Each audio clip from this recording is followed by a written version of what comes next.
Hey, everybody. Welcome back. What's happening? What's going on, everybody?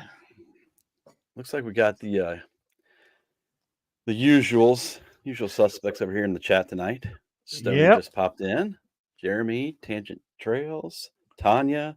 Who else is in here tonight? Mitch. That's it so far, but we expect more to come in. Absolutely. So we got an exciting guest on tonight. Somebody I've wanted to talk to and meet for a long time. So we'll get to him in just a few minutes. But the godfather of backpacking. Definitely. That's what I'm he's calling him. He's probably backstage laughing right now. But no, he's not. Nope. He's like, what did I get myself I can see him. He's not. These two goons. But anyway, so we got a little housekeeping to take care of before we get to our guest tonight. So we recently had a pretty good trip about 2 weeks ago. Chris, where we go? We went to Red River Gorge, Hanson's Point, annual YouTubers meetup. It was amazing. Lots of great folks, lots of new folks I didn't even get to talk to, like Mountain Wonder. I didn't get to talk to her much. And I think we ended up with about 35 people. 30 something. Yeah. Yep. Over the weekend. So yeah, it was great to see some new faces, some old faces like yours. Tanya was there too. I just caught that. Old faces like mine. Thank you. That's what I do, buddy. That's what I know. But yeah, so it was a great time, and we, man, I had the best time. Even though it rained on us, what was it, Friday morning? Thursday night into Friday morning. But after that, we had good skies the rest of the weekend. Yeah. Got to go on a day hike. We had a group of 15 that went on the day hike, went out past Indian Staircase, Indian Arch, Dana Trace, backpacking with Jason, always leading the charge on that and taking everybody to some great places. So. Oh man, he's great. He's great. It's beautiful. Man. It's beautiful. That's awesome. Beautiful. Awesome. But no, that was a great time. So thanks to everybody that came out and shared the weekend with us and shared the fire with us. Hopefully we'll do it again next year. I'm sure we will. Yeah. Philip Beal. I think we're going to a different place though. I heard it's still going to be at Hanson's. I heard it was going to be a different place. Conflicting stories here, huh? Well, we need to get the straight poop on that. Right. Unlikely hiker. Hey, Melissa. Ross. Hey, Melissa. Ross. Trail medic. Philip. What's the 90-day thing? I'm not. But it's great. Me neither. I'm totally slacking on that. That fizzled out quickly. Yeah. Jeremy is though. So you and Jeremy, Philip, you and Jeremy are doing it. You guys are doing great. Just keep at it. Cheering you on for sure. I'm still fat. We also have another YouTube meetup coming up in 2 weeks. I want to mention that real quick before we bring Devin in, and that is the Indiana YouTuber meetup, Blackwell Horse Camp, Charles C. Dean Wilderness. So much fun. There's going to be a great giveaway of all the things that I've reviewed that I don't want to keep. It's a way for me to clean out my apartment. It's a way for me to not be a hoarder. So make sure you guys show up for that, and we're looking forward to it. What else? That's about it. That's about all we got going on, right? Okay. Yes. What's the dates on that? Not this weekend, but next weekend, correct? 27th and through the 29th. So what I'm going to do right now is we're going to introduce our guest. His name is Devin, and he has this little channel, this upcoming channel, small and upcoming channel called Backcountry Exposure. And he is now 2 months post going full time. So we're going to talk to him about that. We're going to talk to him about gear. We're going to talk to him about pooping in the woods, all kinds of great things. So let's bring him on without further ado. Boom. Hey, man. You're on mute, by the way. There you go. I had to fix my microphone. Hey, how you doing? Good thing we're long-winded. Good. What's up, man? Right. I'm stoked to be here. Just decided to hang out for a bit. Yeah, it's been a long time. Actually, you and I were supposed to meet up when I went out west this year, but it didn't work out, and we're trying to figure out when we can next year. But this is like the first time that you and I have actually not chatted over Instagram. Yeah, or text message or something Or- like that. yeah. It's like actually seeing you eat virtually. I know, we get to hang out. So, drink Mountain Dew together. That work? heck yeah. Dennis Apple. Oh man, I just got my water. I feel so unprepared for this. You're missing out. I So know. here's the thing. First of all, let me tell you how much I enjoy your channel, and let me tell you how much money you've cost me over the years. Right. You will review something that I haven't seen, and sometimes I review things that you haven't done yet.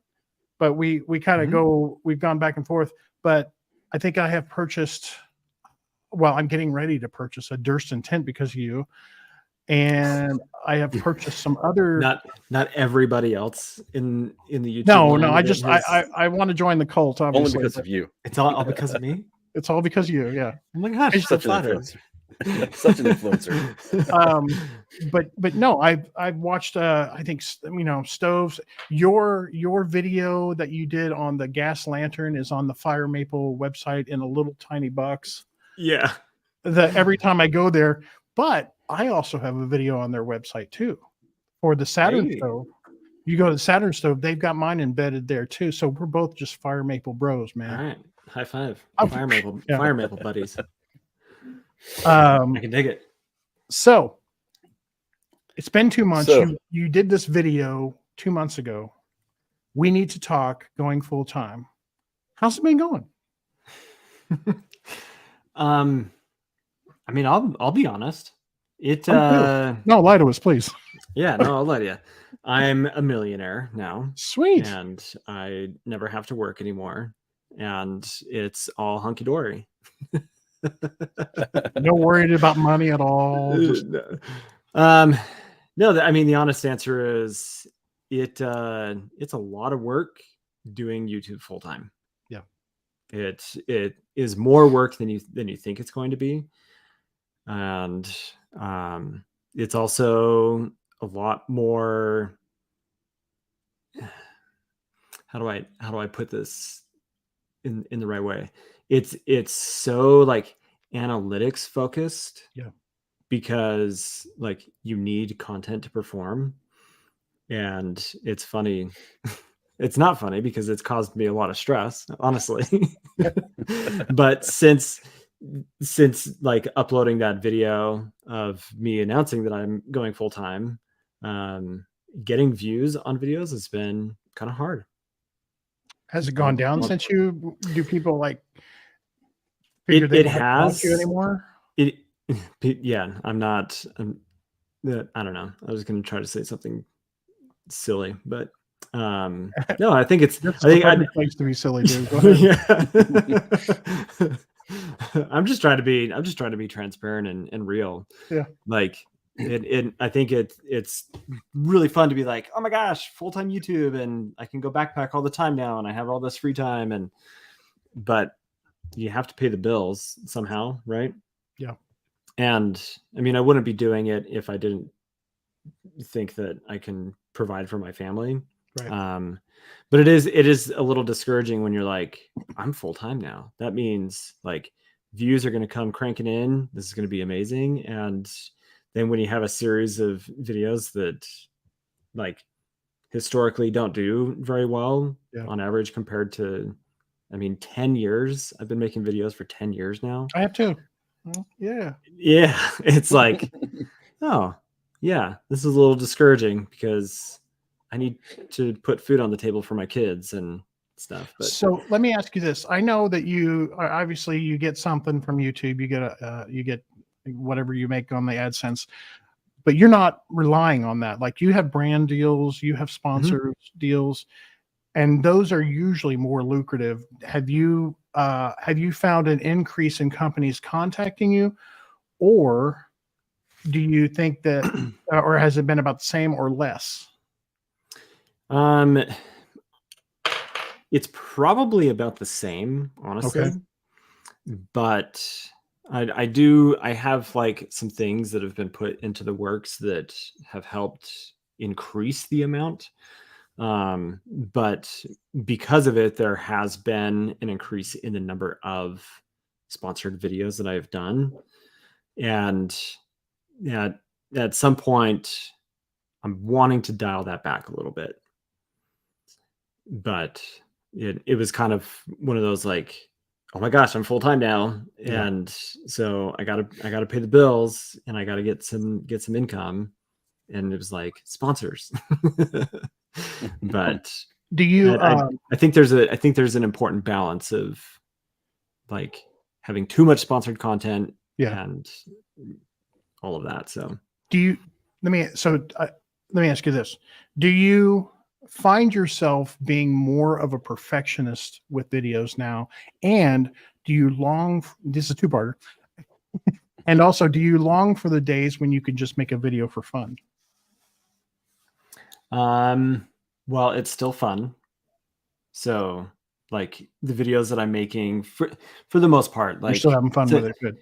Yeah. Sometimes there's like a timeline obligation where if I am doing a sponsored piece, and maybe it's like for a specific piece of gear, that company may have a requirement to say like this needs to be uploaded within this time frame, right. And that aspect isn't my favorite, because I really enjoy having as much time as possible within a realistic amount of time to test products in the field and get actual experience, instead of like, well, we're going to send you this product and we want you to post it in 2 weeks. Like, I get that. That's not realistic. Right. Yeah. On several fronts, like I have kids, I have a family to take care of, and I can't just like pick up everything and 2 weeks later bust something out. So, but for the most part, like I love it. I love making videos. I love sharing it with everybody.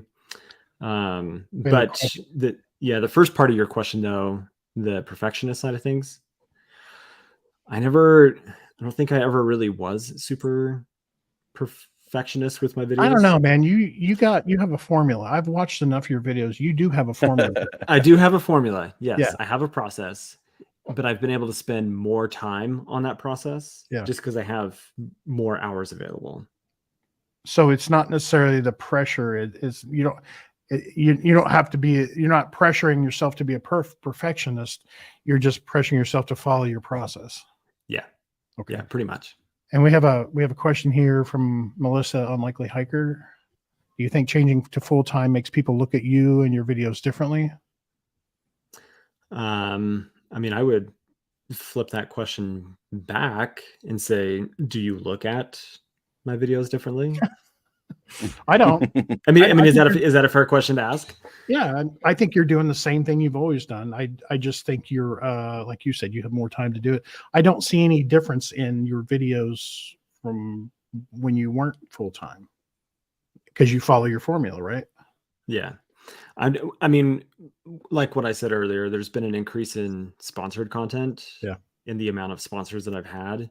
And I think I do think that can turn some people off, that, oh, this guy's a sellout, or he's just shilling products and that kind of stuff, which I would hope that people have watched me long enough and seen my channel for, I mean, I've been 10 years, right. It's a really long time I've been making videos.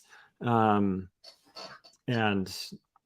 I love gear, but it's not like, I just enjoy sharing my experience, and kind of like the, I don't know, mission statement. I don't actually have like a written down mission statement for my channel. Yeah. Maybe it would make me feel like a more authoritative businessman if I was like, my mission statement, you know? But I guess my like guiding star is I talk a lot about experience. Like I want people to have a better experience. Yeah. Like the podcast that I was running was called The Backpacking Experience. Right. So what made you quit that? Time. Okay. The time investment. It's kind of how podcasts, why we take a break. I know. Podcasts, ironically enough, are way more work than filming a video and editing a video. It sounds bizarre to say that, but it's true. Yeah, I mean, earlier, and Carlson, I'll let you talk here in a second. I just have 2 more questions for him. I'm fine. Okay. But earlier, Carlson, Brian was worried that he's like, man, it's been a busy day. I don't know if I'm going to have a lot of questions for him. And so, as usual, I had to step in and fill the gap. I mean, you're big enough to fill the gap. Melissa's so helping perfect. out. Absolutely.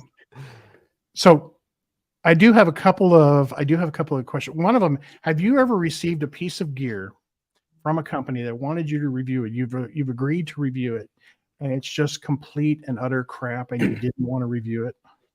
And the inverse: have you received something that's so great that you didn't want to tell other people about it? Well, the latter, it's hard to not share stuff about it, like True. the Scotty grill, for example. Yeah. That's one of those things that when the company reached out to me, it gave off a little bit of the vibe of this is like such a niche kind of product, and I don't know, and like, yeah, I guess I'll check it out. But then when I got it, I'm like, holy cow. I remember that. This thing is freaking cool. And so it was like really, really fun to share. Because I think that happens a lot more often than not, especially with like all the Chinese stuff that they get like, hey, check out this thing or this like random Amazon product. And it's so yeah. Have you ever gotten one like they want you to review makeup on your channel because they've never watched your channel, obviously, yeah, or some sort of weird thing that has nothing to do with the outdoors? Oh, it's all the time, like massage guns and yeah, I've gotten that one. Yeah, makeup. I've had feminine products, clothing, like all sorts of random things. I get a lot of like garden lighting products, right? like solar lights. Yeah. Okay, so I'm not the only one. No, I was going to put it around my hammock or something, to Yeah. light up my hammock, but that didn't. I don't know. So I'm curious if Devin got the last one that you actually accepted, Chris. What was the last one you got? You're going to bring to the meetup? The hot dog roller. Oh yeah. Oh, I got to get it. Talk amongst yourselves. He literally has like something you would see in the gas station. He has it. It's a big stainless steel hot dog roller. No way. Yes, I've always wanted one. He told me they offered it to him and said, "You can't turn that down, man." That's incredible. Right? Man. You can be Chris's that hiking guy's convenience store. Right? There you go. I mean, how many times have you gone into a convenience store and you've been like, man, it'd be great to have that at home. Oh yeah. All them dogs rolling. Oh yeah. And you wonder how long the hot dog's been rolling. Right. How many days old it is. But if you control it, you know how long. So it's all good. Yeah. Which those are just like warmers, right? They don't actually cook. No, so they do. Cook it. What? Yeah, and then there's a shelf above where you put your buns to keep them warm. I mean, your hot dog buns, obviously. But you keep your hot dog buns warm. And so you just reach in there, grab a dog, and so one of the reasons I said yes to that was because of Jeremy's Coney dogs that he makes at our meetups. And so I'm like, this is great. We can just have those Coney dogs rolling. And so, yeah, but that's a good example of a thing that is not outdoor related.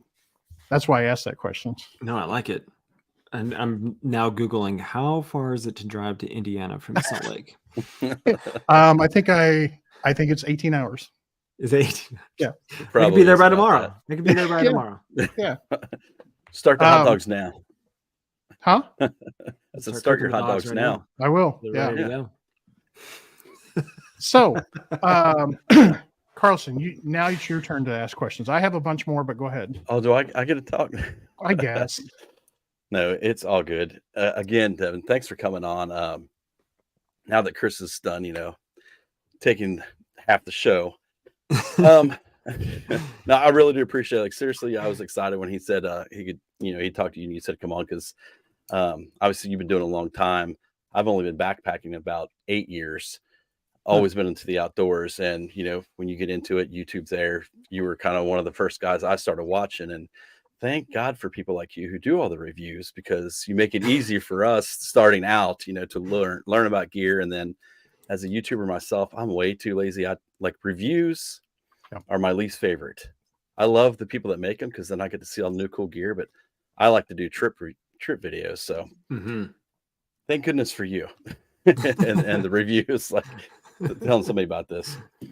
But I usually like to ask some questions of people that come on and just kind of get like your history, your background kind of stuff. So I always like to find out, like, how did you actually get into backpacking itself? Did you grow up in the outdoors with your family? Was it passed down to you that way, or? Yeah, it's a good question. I've shared this a little bit on the channel, maybe in some like Q&As and stuff. But so I grew up in a family that's super outdoorsy. My dad passed on like his experience of growing up as a child in the outdoors. His dad was a scoutmaster and took him backpacking and all sorts of things. Like my dad grew up in a very small community that's basically like in the mountains. It's not like a mountain town. It was just like, I don't know. He grew up in the wild at the time. And so like that was passed on to us kids a lot. And my mom, in fact, she as well did a lot of camping as a kid. So it was just kind of like the pairing of people who love being outside then started taking their kids outside. And I mean, we grew up in a home that didn't have a lot of money. So vacations were cheap vacations and camping was like that common thing. We weren't on cruises and flying all over the world doing our vacations. Like we were camping. But then I went on my first backpacking trip when I was like roughly 8 years old with my grandpa, actually. And then did a little bit more over the next couple of years, but it was when I got into scouting, because scouting was huge here in Utah in the 90s. And so we were doing a lot of backpacking, a lot of camping and stuff as scouts. I only did scouting for a couple years before I just had a less than ideal experience from an overzealous leader and that always the case. Yeah. We went to scout camp and I came home with like 24 merit badges or something. Dang, that's a weekend now. Yeah, it was ridiculous. Like, and it kind of like burned me out on the whole scouting experience. But I knew that I love the outdoors and I love spending time outside. And then I found rock climbing when I was 13 years old, and climbing is what drove my passion for the outdoors for most of my teenage years. Which is also big out there in Utah as well. I mean, yes. Yeah. Huge. So I worked at a climbing gym when I was 14. And then until I was at that same gym until I was 18. And then I did a Mormon mission in New Hampshire, and then came back and worked at a climbing gym again. And so you have been east of the Mississippi. I have many times. Okay. Yep. Yeah. I've been to Virginia. I've been to DC, the New England states. So you've not necessarily stopped in the outdoor mecca that is Indiana. No. All right. Okay. No. The closest I've been to you is Chicago, if that counts. Well, that's all right. Keep passing through there. So the armpit of America. When did you when did you start working? Like, how did you get the gig at Waymark? So we were talking about this a little bit before on the stream. I went to college and got a degree in outdoor recreation management, and a very smart, helpful professor of mine basically made the comment one day in a class, like a professional development class, that if you don't, especially in the outdoor recreation world, professionally, if you put all of your eggs in one basket, you're setting yourself up for failure, basically. Okay. There's not a lot of money to be made in the outdoor industry. Right. And so the idea was, like, if you're putting all of your effort into one income stream or like one hobby, then you're just going to make it really hard for you to enjoy your life. Because like it was always joked about, you don't work in the outdoor industry because you want to make money. You do it because you love the outdoors. Which, like, I agree and disagree. Right. I think there is money to be made, but it was a good piece of advice, because at that time I was like, okay, I'm working full time at a climbing gym, but I need to have more ways to make money, and that's why I started putting so much time into YouTube. Mm-hmm. And like YouTube actually opened up a lot of opportunities. Right. And it's how I got to know Mark, who owns Waymark. Okay. In 2017, when Waymark became a business and was up and coming, I had reached out to him and said, "Hey, you're local here in Salt Lake. I'm in Salt Lake. Like, let's get together and make me a backpack, and I'll talk about it on my channel." And then a couple years went by. I actually bought a second pack from him because I enjoyed my first one so much that I was like, I want a second one that's a little smaller, a bit more customized. And then I made a couple other purchases. And then in 2019, he and I were chatting, and I was like, "Hey, let's go on a hike together. Let's go hang out." And it just so happened that at the same time, I was not in the best spot mentally with my job at the climbing gym that I was working for. And I essentially told Mark, I was like, "Hire me." pretty much. Yeah. I said, once you can afford X salary, like, let's talk. And then several months went by. I think it was even upwards of a year.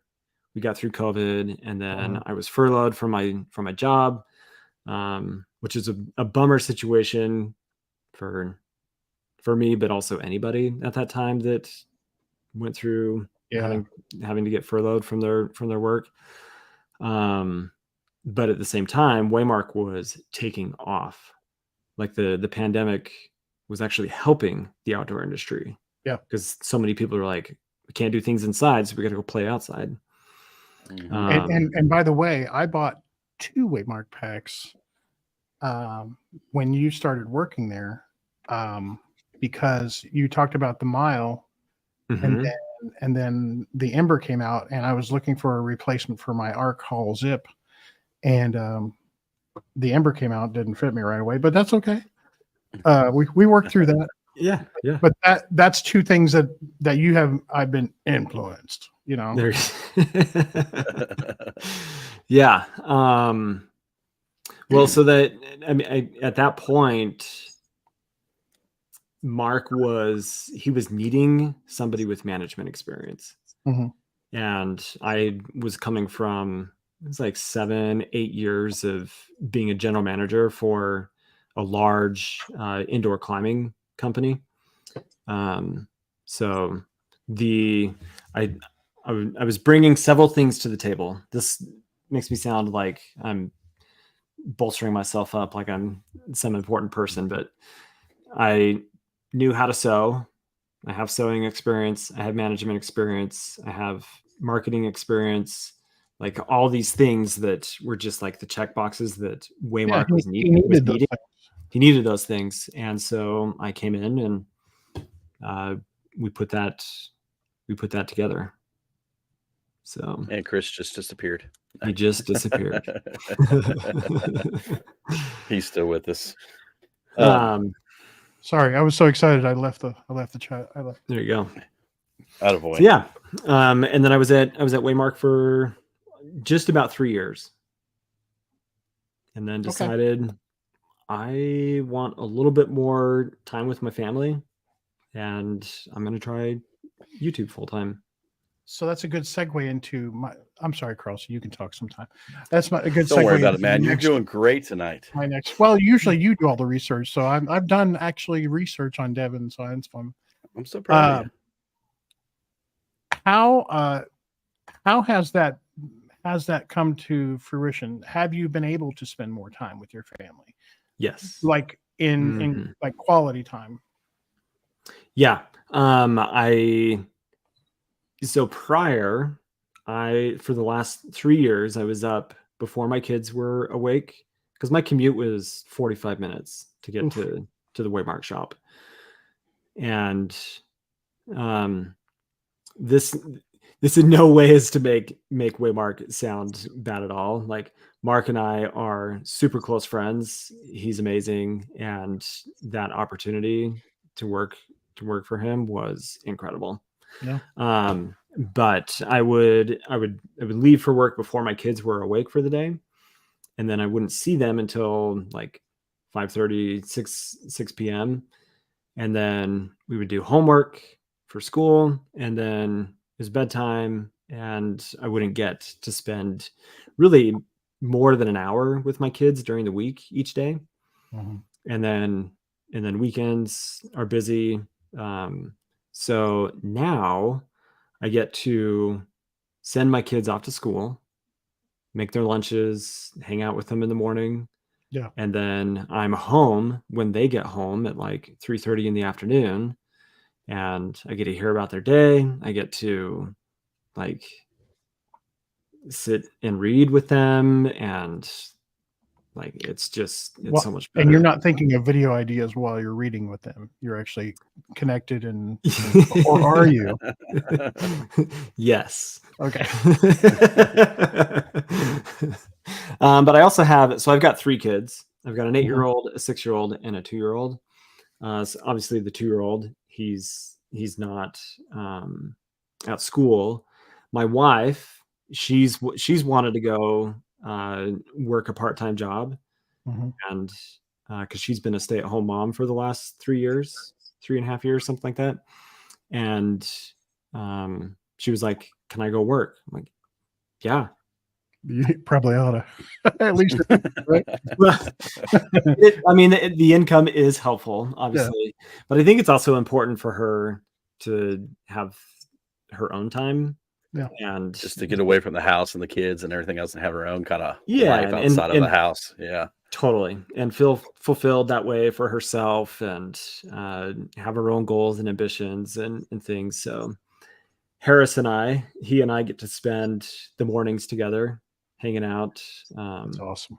And so, yeah, I could spend all the time that I wasn't getting with my kids. So it's amazing. So when you first approached your wife to go full time, how did that go? So that conversation, it from a public view, it might sound pretty abrupt. Like, oh my gosh, all of a sudden here's this video that says we need to talk, and I'm going full-time YouTube. I would say for probably 2 years, it's been an on and off discussion of when could we make this happen? Do we want to make this happen? What kind of opportunities would it provide? So my wife's amazing. She would have to be to because that's kind of a women love security, and it's a risk that you're taking. Was there a certain threshold of subscriber count and views that you had in mind that would help you make that decision? Did you plan that out, or was that just like how you just like, okay, I feel now is the best time to do it? It was less about like subscribers and view count and more about, on average, over the last, let's say, 5 years, how much average income am I making from the channel, and what does it need to be at based on our family's budget, Right. for that to be a realistic thing. Okay. So it was a monetary threshold you had. Yeah. Okay. Here's our, like, I don't know, basic accounting and budgeting. Like, here's our expenses, and here's how much needs to be made. So Here's how much gear I can sell if I have a bad month.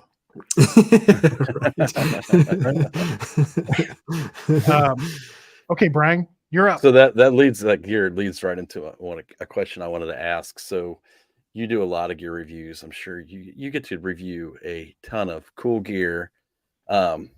Looking back on, like, when you first started, like, backpacking and just the channel itself and reviewing gear, like, how horrible was the gear compared to what we have now? I mean, have you seen, like, a really big like, do you have any gear in mind? You think back, like, 10, 12 years ago, or like maybe 10 years ago, and you started reviewing stuff, like, this was the latest and greatest then, and now you look back, like, I wouldn't be caught dead using that. Yeah. Is there anything that pops into mind, like, man, I remember this was like the latest and greatest, and now that's like, forget about it? Yeah. I mean, what stands out to me is the technical fabrics that have been developed that have just completely changed the way, like, use tents, for example. It used to be, and not even like talking Dyneema yet. Just the way the nylons have improved in the last, like, 10 years. The way a 2-person tent on average was like 6 pounds. Yeah. And now the average is 3 pounds, probably, for about the same amount of money that you would spend, that $300-400 price point. You're getting into just naturally lighter products that way. Right. But then, like, obviously bring the whole Dyneema topic into light, because I don't remember when it was first introduced. So for a long time, I was a huge fan of Sierra Designs, and like, still am in a lot of ways, but ever since they did the cash grab through Target, I haven't been a huge fan of them. That's another topic. We got time. But they had released a tent called the Mojo that was made from Cuban fiber, and it had a price point of over $1,000. Like, you could fact check me, but I think it was actually close to $1,600 that they were charging for this tent. Jeez. And so you look at, like, okay, here's a 2-pound, 2.5-pound, 2-person tent made from Cuban fiber. Now, like, Dyneema is still expensive, but the development of the fabric is so much better. It's just a better product. It's proven now, and the cost prohibitive side of it is just the fact that one company makes the fabric. Yeah. If you had 20 companies, all these factories making Dyneema, then you would have things closer into, like, lower price points. You did a few videos ago. You did a video on the tarp tent double rainbow or rainbow. It was on a trip. You did on one of your trips. Oh yeah, the Ultra. The Ultra, yeah. And you were talking about it, and I was like, why aren't more companies making tents out of Ultra, since this looks pretty awesome? Yeah. So because I got pretty heavy into textiles and understanding the way the fabrics are developed, and working at Waymark, working closely with Challenge Sailcloth, who makes the Ultra fabric. The Ultra TNT, which is the fabric that tarp tent is using for those tents, it's brand new. Mm-hmm. We're like in the infant stage of that fabric being used on products. Okay. There's a couple other brands like Yama Mountain Gear and one other that is making a tarp or something. Mm-hmm. Tarp tent is, I think, the first brand to do it on a large scale. And so it's just not right. They're just getting it. Would it be cost effective versus Dyneema, or is it about the same price point? Would you think it would be around the same price point? I feel like Ultra is cheaper to make. Yes. So it's a different fabric than Dyneema. Right. I would put it, so weight wise, it's going to be middle road between a polyester and Dyneema. If you're talking like the 1/2 ounce Dyneema that most people are using for their tents, yeah, it's still 2 pieces of plastic, and then you have your ultra fiber, which is that ultra high molecular yada yada fiber that is in like 4 or 5 different directions. Right. So it's heavier. It's like 0.9 ounces mm-hmm. per square yard or meter or whatever. So it's less money than Dyneema, but it doesn't achieve the weight that Dyneema does. But it's doesn't have the characteristics of polyester in that it's plastic, basically. Yeah. And it doesn't rip a hole in the side when you have some wind come by. Yeah. Sorry, that happened to my duplex. I'm still sour about that. Yeah, that was. We woke up that morning and Chris is like, "Look at my tent," and just where the pullout was, it was just a big, giant, gaping hole. It just ripped overnight. That's the worst. I stuck my head in it. Talked to Z-Packs and they're like, "Yeah, sorry, bro. We're not fixing that." That's awful. We do have another question from some up and coming channel of all things outdoors, and he's asking about this your modern day Ultra for packs specifically.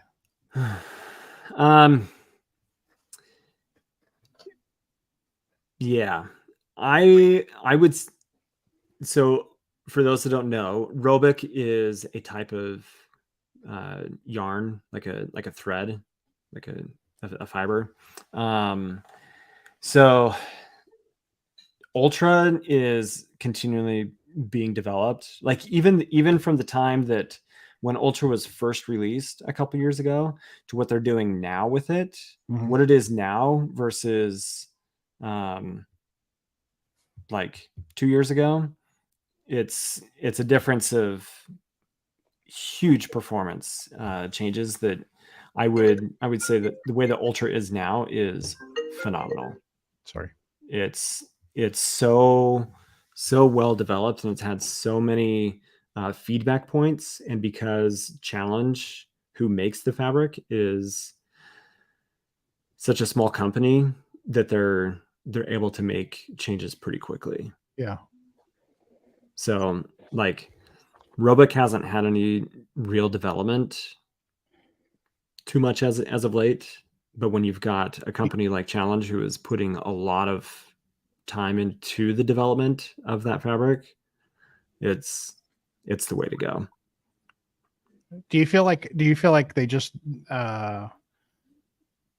like Robic just people gave up on it? I know Z-Packs did after a while, but I just yeah, because it's like what I was saying earlier, Robic is not.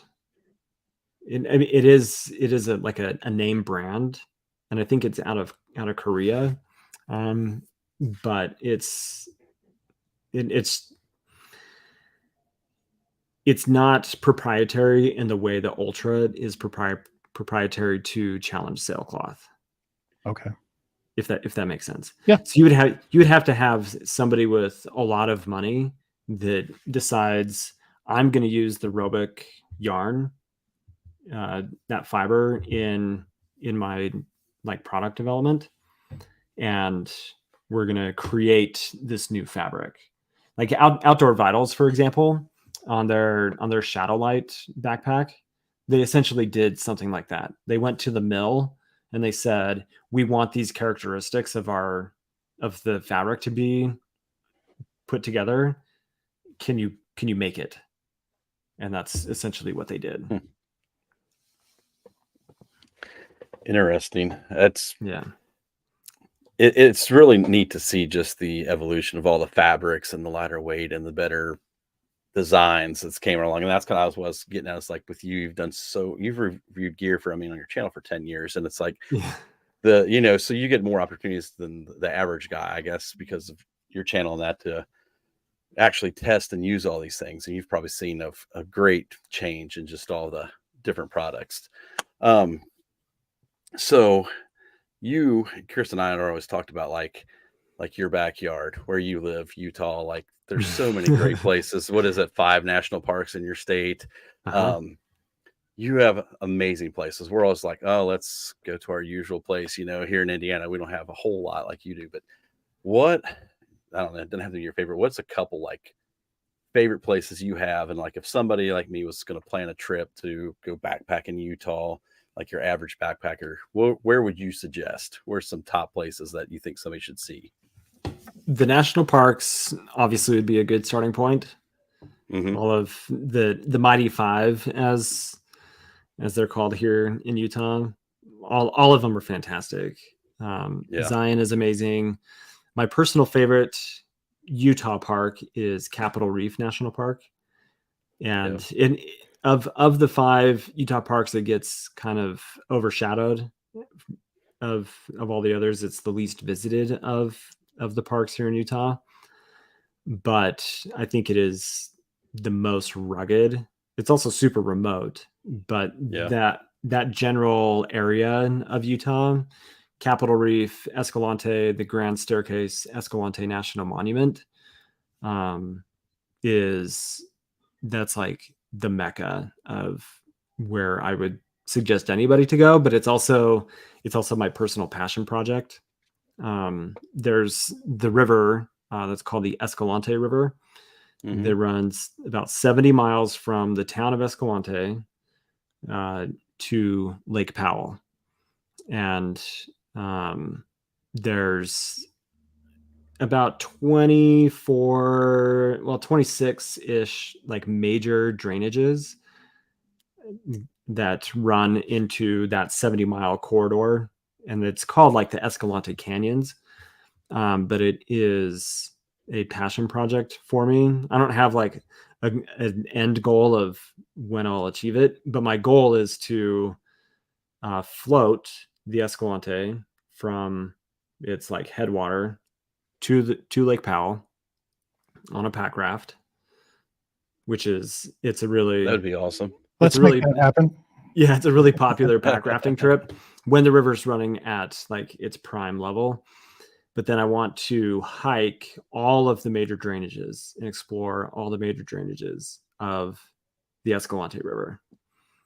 So that would be between sweet. That area and Capitol Reef National Park, but then also Cedar Mesa, where Bears Ears National Monument, the San Juan River runs through that area. There's a massive, like, I think it's one of the largest collections of native ruins in that area. That it's an untapped place that I want to spend a lot more time exploring. See, this is why I need to connect you with my buddy Brian Gallion, Off Grid Backcountry Adventures, because he loves the history of the Native American ruins and stuff like that. He has them all around him in Arizona. And that would be cool for you both to go out. And of course, I would want to go on that trip too. And you guys could fish. Right. You and Carlson could fish, and I'll just film. Sounds great. Film and float. That's what I would do. Yeah. Yeah. That's the thing too. It's like, some of your trips, you get to go up there in those higher elevation lakes and that, and fly fish and stuff. And I was like, we got nothing here. Man, if only. I think it's I don't know. I remember a bunch of the Ohio guys at one point saying like, "This is the like 10th time I've backpacked in this place," or like, what's that West Virginia area that is Dolly super Sods. popular? Yeah, Dolly Sods, like, Dolly Sods, yeah. Yeah. and or the Red River Gorge. Like, how many times Oh, man. you end up We- hiking the same trails over and over and over and You would over. feel right at home in the gorge because of the rock outcroppings and stuff like that. Although there's Mhm. way more trees, not as exposed, not as much backcountry exposure. But Well, what's funny about the Red River Gorge is I always knew it as a world-class climbing destination. Mm-hmm. I never knew it for its backpacking and hiking until I watched Jason. what's his name? Syntax. Oh yeah. Until remember that. Syntax had like started hiking there, I'm like, wait, there's backpacking in the gorge. But I always knew it as a climbing destination. Yeah, Yeah, that's crazy. I've we just need to started get watching out some there. climbing videos. Yeah, and it's like, wow, some of the there's no way I would do that. I'm good on flat level ground, but I give it up to those guys, man. That looks like one. I mean, you obviously can't be scared of heights, and two, it's like that takes a lot of strength. I can Yeah. only imagine. So Yeah. I fall off curbs, so I'm no good for climbing. Hey, falling's a skill. So It right. is. Round is a shape. But yeah. So having all this, like what Carlson was getting at, so having all this in your backyard, does it, when you go other places, is there any kind of shock to you where you're like, my God, lots of trees? I know you've been to Colorado and you've probably been a bunch of different places, or you just like, well, hey, this is cool, this is different, but I never get tired of my red rocks and all that. Yeah, I mean, you're right. I don't get tired of the Red Rocks. Like if I want to retire in a town called Boulder in Utah, that is basically the center point of exploring all of that area. But in 2019, I went to Olympic National Park 2 different times, and that blew my mind. It was unreal. But even was it August where I actually filmed that full-time YouTube thing? I was in the Sawtooths. I had never been to the Sawtooths before, and my goodness, it was incredible. Just, but it's like it's still pine trees. It's still, and what was funny is I had commented, and my wife even commented when I was showing her the pictures, that it's like the Uintas here in Utah, but jagged peaks. Right. Like there was something so familiar about it, but it was also like this really cool place to be and experience. We should we can't let this slip away, Carlson, without talking about his experience with hammock camping. Or lack thereof. Or lack thereof. Well, I was gonna say I can remember, I can think of one hammock video that I remember. And it was like you were reviewing one. I can't remember if it was Sheltoe or who it. Oh, I can't remember who it was. I thought it was the Sheltoe hammock because I had the same one, but that's the only time I think I've seen you in a hammock. Yeah, that shell. I shouldn't. Maybe I shouldn't share this. Nah, it doesn't matter. But that Sheltoe hammock. That Sheltoe hammock failed on me. Oh, really? Mm-hmm. I don't remember how like the gathered end was put together, but something broke while I was sitting in it, and I went straight to the ground. Wow. If you lived in a different place, I mean, that's why you do tents, because that makes sense for you to do tents out there. But if you went to a different place, and do you think that you would want to try hammocks again, or would you want to? Well, just a couple of months ago, actually, I slept in a hammock. I have a Superior gear with like the built-in underquilt thing or whatever. Super rad of Danny to let me check one of those out. It's a great product. I do not sleep well in a hammock. Really? I do not sleep well. See, I don't I always feel a lot of pressure on my shoulders, side to side, and my heels are always like pushing really hard against each other, and like I don't know. I have tried so many different ways to adjust like the angle. I've had friends who hammock camp a lot help me try to figure it out, and it just like sometimes it takes that one tweak, doesn't it, Chris? Yes. I know, but that's also like what is annoying about hammocks is I feel like there is so much to tweak because all trees are different like lengths apart from each other, and you're never setting it up at the same height. And I will say that is true, but I will say to you that once you get it, you do it the same. You end up doing it every time. You end up figuring it out, and you can look at your trees and the distance between them, and you can kind of figure out, and it almost becomes second nature. Ever since Carlson gave me this one tip, a few years ago now. Yeah. Right. A few years ago, he gave me this one tip, and ever since I did that, I've had a perfect hang every single time. And it's just because all the experience that led up to it, I just needed, like he was saying, that one little tweak. And it was one of those things where it's like, as many times as we've hiked together and trips we've been on, I was like, I always watched you set your hammock up, and I'm like, he really does his straps way different than mine. And you're always complaining about it. I'm like, so I finally one day I was like, we're good enough friends at this point. I was like, look, man, I don't want to tell you how to set your hammock up, but you're doing it wrong. You're doing it wrong. If you did this, try this out. If you change the way you're angling that, I think this would help you. And we did it. And he's like, oh my gosh, and that's it. And ever since then, it's that one little tip to help you figure out how to set it up. And because I don't want to be that guy to come over and tell you how to set your tent up or your hammock. You know what I mean? I'd do that. You would. The unfortunate thing here in Utah, like it's not really super fair to say that there's nowhere to hang a hammock.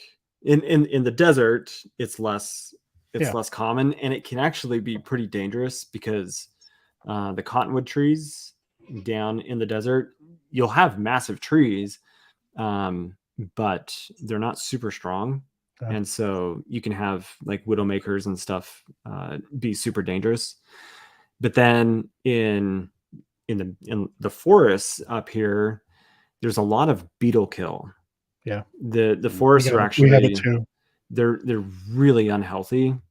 And there's like, I was on this was, I think 2017 or something. I was on a trip with like Tim Watson and Josh, like the two Joshes. They came out here, and it was, remember that? I think it was 2 of the nights they couldn't hang. We couldn't find places for them to hang safely. So they slept in a tent without their hammocks.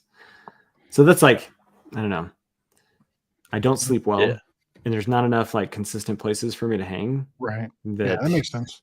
Yeah. We'll get you east of the Mississippi. We'll get you some. Yeah. I'll go out there and I'll bring the hammock with me, and we'll make it work. Yeah. And then Carlson will teach you how to do it, and you'll be fine. Yeah. I am by no means a hammock guru, but it was just, sometimes you see that one little thing. It's like, if you try this will help you. I promise you. It just happened to work out.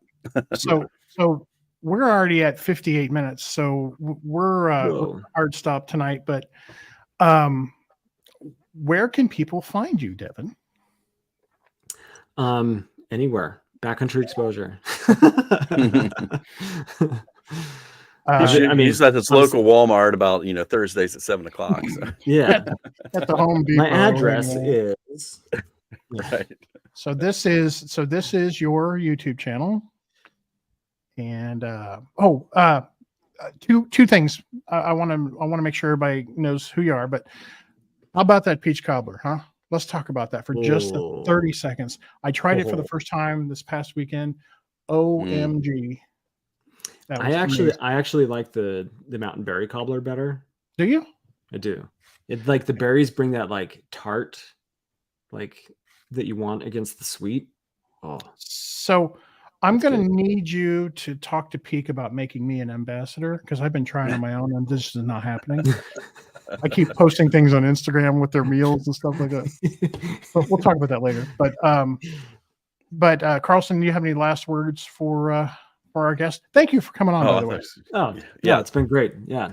Thank you. Stoked to be It was here. glad You to guys are finally awesome. like get to chat it up with you a little bit. Like I said, I've been a big fan of the channel. I appreciate again you making review videos because I'm way too lazy to do it, and you do the research for me. But no, like I said, thanks again, everybody. Please make sure to go check him out at Backcountry Exposure, Instagram, YouTube, all that good stuff. Yep. But yeah, definitely. Thank you. Thank Chris, you. anything else? No, it's just great to hang out with you guys. Yeah, and we're going to make a trip happen. We have to. So I'm going to put you in the green room real quick. We'll do an outro, and then we'll talk a little bit more. Sounds good. All right. Thanks, man. Thank you. All right. Good times. Good times. Good times. I know you have a hard stop, so I just want to make sure that we were on time. Thank you, everybody who joined us. Remember the YouTube meetup in a couple weeks. And what find else you at where can we find you, Chris? That you hiking can guy find on me, YouTube. That hiking guy everywhere. Find Where me can at they find Carlson you? Adventures. Carlson Adventures everywhere. If anybody wants to subscribe, I'm almost at 1,000. So Yeah, I'd he's like real to- close. We need one of subs these for- days. One of these days, I wouldn't mind breaking that 1,000 mark. Maybe if I made videos, that would probably be key. Try that. See if that works. If I up my video count, maybe. But no, thanks again, guys. Don't forget to you guys can re-listen to this if you care to do so at Spotify, Apple, everywhere else, iTunes, all that, anywhere that has podcasts. Chris is putting Give it us up a there. thumbs up and a sub. We're trying to build this. We need to get as big as JK and Jeremiah. Well, that's pretty big shoes, but well, we'll do it. I'm way too lazy for that. Me too. But thanks again, everybody. guys. Appreciate it. We'll see some of you at the meetup in 2 weeks. Yep. Get out there and explore. No, that's my leave it better than you found it. Not if I take it first.